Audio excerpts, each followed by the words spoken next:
सैफ अली खान राहत असलेल्या सद्गुरू शरण या बिल्डिंगच्या शेजारच्यांची देखील पोलीस चौकशी करतायत। सैफ अली खानवर झालेल्या हल्ल्यानंतर आरोपी इमारतीच्या बाजूने पळून गेल्याची माहिती आहे। शेजारी ही बिल्डिंग आहे, फॉर्च्युनर हाईट्सच्या शेजारी सद्गुरू शरण ही इमारत आहे। सैफ अली खानवर झालेल्या हल्ल्यानंतर आरोपी इमारतीच्या बाजूने पळून गेल्याची माहिती आहे। त्यामुळे आता पोलिसांनी या ठिकाणी चौफेर चौकशी करण्यास सुरुवात केलेली आहे। फॉरेन्सिक टीम, इन्व्हेस्टिगेशन टीम घटनास्थळी दाखल झाली आणि या तपासाला वेग येतोय।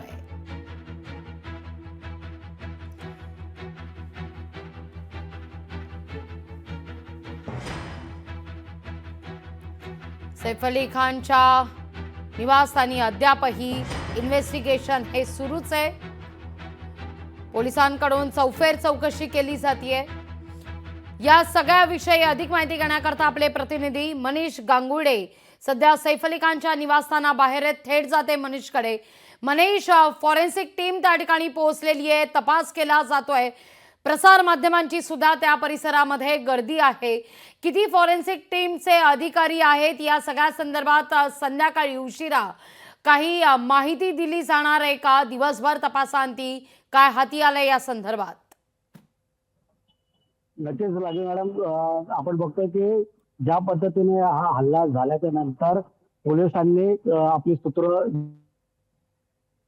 अपार्टमेंट मध्ये सद्गुरू शरण या अपार्टमेंट मध्ये ज्या ठिकाणी सैफ अली खान राहतोय त्या ठिकाणी फॉरेन्सिकची टीम, त्याचबरोबर इन्व्हेस्टिगेशनची टीम ही दाखल झाली आणि त्यानंतर त्यांनी नेमका जो आरोपी आहे तो कसा ग्राउंड फ्लोर वरून 11व्या माळ्यापर्यंत गेला, त्यांनी लिफ्टचा वापर केला का तो ज्या आपत्कालीन जिना जो आहे त्याचा वापर केला, याचा देखील ते शोध घेत आहेत। जी मेड होती ती सुद्धा जखमी होती, तिला देखील थोड्या वेळापूर्वी या ठिकाणी आणलं होतं। तिने देखील माहिती ही पोलिसांना दिली आणि त्यानुसार तपास आता या ठिकाणी होत आहे।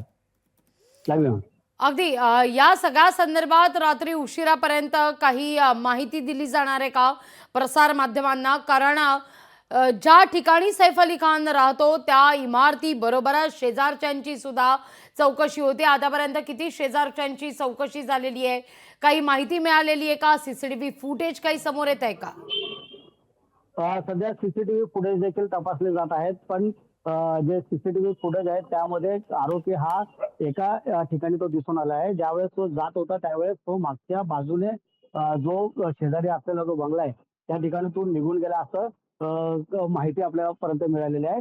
आणि त्याच बाजूला असलेले जे शेजारी आहेत त्यांची देखील पोलिसांनी चौकशी केली आहे की नेमकं या ठिकाणी ती जी जागा आहे त्या जागेवरून तो कसा उडी मारून गेलाय किंवा काय, तुम्हाला काही खबर आहे त्याबद्दलची माहिती आहे का, असं त्यांची चौकशी त्या ठिकाणी चालू केली होती पोलिसांनी।